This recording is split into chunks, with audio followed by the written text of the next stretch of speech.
In the last move, you learned how to set up sequences which send out emails to your contacts automatically. In move number 7, you will learn how to manually add contacts to your sequences so that they will actually receive those emails. There are a few different ways you can add contacts to a sequence. First, make sure you're in the contact screen. I'm going to show you how to add a single contact now to a sequence. Start by hovering over a contact to reveal the checkbox. Check it, and then, with the Actions drawer open, click Sequences and choose the sequence to which you would like the contact added. You may choose as many different sequences as you would like at this time, and you may also remove them from sequences simply by selecting Remove instead of Add in the drop-down menu up here. Now click Submit. I have just added a contact to a sequence. If I wanted to add multiple contacts, I would do it the very same way, but would click the checkbox next to each of the contacts I wanted to add. Nothing to it. Now, since the email step in the sequence I just added myself to was set to go out immediately after being added, I should be able to go into my email account and find it there. Sequences, they're just that awesome. Now I'm going to show you how to manually add multiple people at once to a sequence. It's really very easy. It's done in the very same way as sending an email to many people at once. Just select what group of contacts you'd like to add to the sequence. Then, if you want everyone in the group to be added, hover over the upper left area of the header row and click the checkbox to select everyone. With the Actions drawer open, click on Select All in Group, and the rest is the same as adding a single contact to a sequence. If you just want to add certain contacts to a sequence, you just check the boxes next to their names and then choose With Selected, and then follow the same process I just demonstrated. Now that I've added a group of contacts, I can go into their contact record and scroll down to the Sequences and Tags section to verify that they're added to that sequence. So now you know how to add single contacts and groups of contacts to a sequence. In the next move, you'll learn how to automatically add contacts to a sequence. This is where the automation really kicks into high gear. See you in move 8. Now you know how to add contacts manually to your sequences so they get automated emails sent out by your sequences. But things start to get really sophisticated when your contacts, that is, your customers and your prospects, actually get added to the sequences automatically. There are some really intuitive, natural instances when it is useful to have contacts get added to your sequences automatically. For instance, if they fill out a smart form to request a free resource for more information, it would be good to have them added to a new prospect follow-up sequence that automatically sends them an email with a link where they can download the guide or free resource. We accomplish adding contacts to sequences automatically based upon their actions through the use of what we call rules. Simply put, rules are just an opportunity for you to automate the following. If something happens, then do something else. We call the something happens part the trigger because it's what triggers the rule to fire.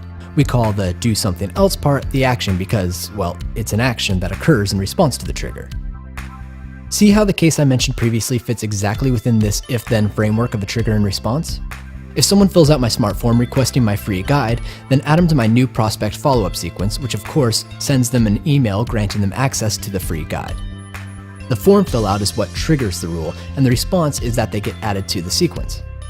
Now there are several places in which rules exist within Ontraport, but in this move, I'm just going to introduce you to one of them. One of the places you can build rules is right into your smart form so that when people fill it out, the rule gets triggered.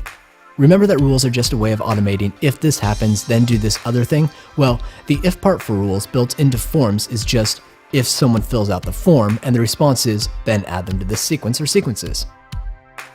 I'll show you how to create the very rule I just mentioned right within the smart form builder. First, I will navigate to the smart form area. Then, I'll add a new smart form. Now, I'll go to the Settings tab. Now, smart forms have a special section reserved just for adding contacts to sequences right here, in which you simply select a sequence and save the form. However, smart forms also include the types of rules we mentioned earlier, which lets you get extra creative with your rules. So let's make one of those to add someone to a sequence now. I will scroll down and find the Rules area of the form and click on Add Rule. Now I'll go ahead and name the rule and skip the optional conditions and move right on to the Then Do This, where I'll select Add Contact to Sequence and then select my Kung Fu New Student Prospect sequence. Click it. Note that you could also create rules here that tag contacts as they come through your form or add them to a specific sequence based on how they filled out a field on your form, and also rules that do tons of other things as well to incoming contacts, but we'll leave that for later learning. Now click Save. That's it. Now, whenever anyone fills out that form, they will automatically be added to that sequence. This is the most common way to have your contacts added to sequences. In fact, let me show you that it did indeed work. First, I will go into my contacts record and remove myself from the sequence, so that when I fill out the form with the same name and email address, it will add me anew to the sequence. If you fail to remove yourself from the sequence first, nothing will happen, as you cannot get added to a sequence you are already on. Next, I'm going to go to the URL where the form is and fill it out. Okay, now I'm going into the contact record that got created when I filled out the form, and you can see that my contact has in fact been added to the sequence. Now I will go to check my email, and to nobody's surprise, the rule worked.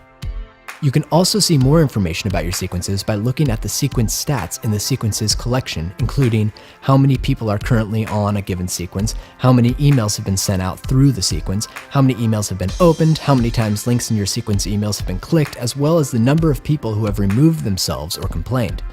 Only the best sequence metrics for Ontraport users. You have now learned 8 of the 9 moves, and by this point, you have laid most of the foundation for succeeding with Ontraport. Just one more move and you'll be ready. See you in move number 9.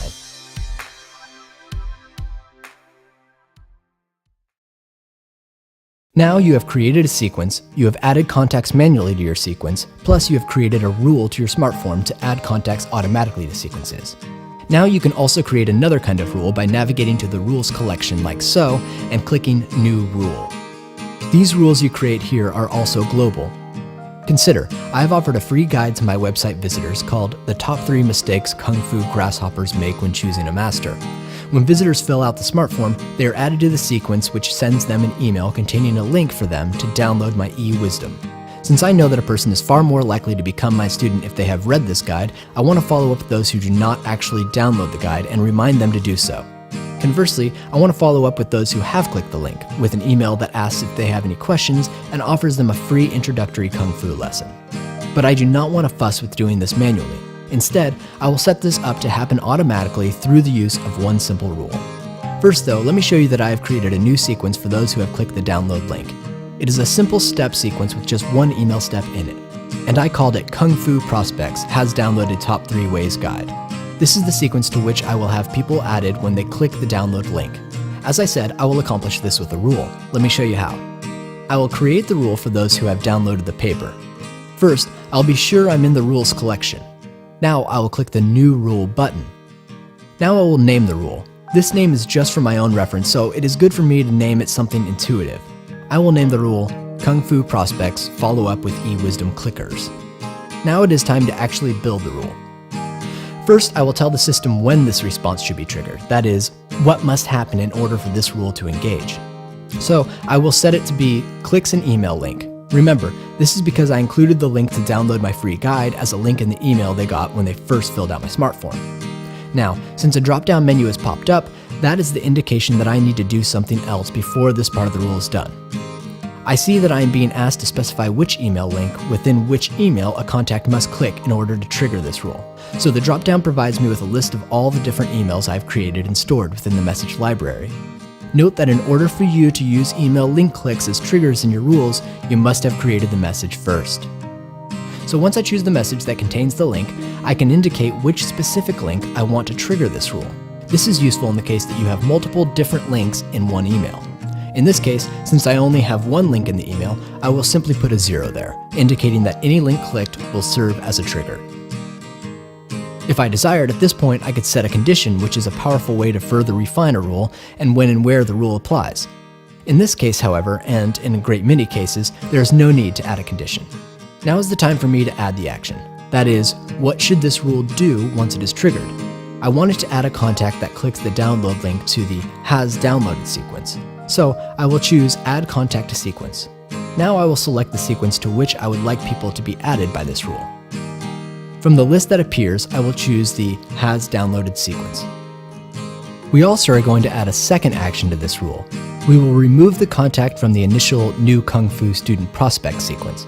The reason for this will become clear in a moment. And that's it. Now I simply click Save and I'm done. You may be thinking, that takes care of the people who have clicked on the link, but what happens to the folks who neglected to click my link within one day? How do I handle following up with them? Good question, let's take a look. To follow up with contacts who haven't downloaded your guide, simply add a second email step to the original New Kung Fu Student Prospect sequence that's scheduled to go out one day after the previous step at 5 a.m. This new email contains a friendly reminder to download the guide as well as the link to the file. So remember that the rule I created a moment ago does two things. When your contact clicks the download link, the rule automatically adds them to the has downloaded sequence. It also removes them from the Kung Fu student prospect follow-up sequence, because if the contact does not get removed from the sequence, then they will be sent a reminder for something they've already done, and there's nothing sexy about that. So to review, this rule removes contacts from the sequence if they click the link to download the guide. If your contact does not download the guide, the next day they will get a friendly reminder from you to download it. Now that you've successfully learned and performed each of the 9 moves yourself, you're equipped with the tools you need to implement Ontraport's more sophisticated features with ease. Now then, you should finish setting up your account. Start by visiting the Ontraport account setup section of our support forum.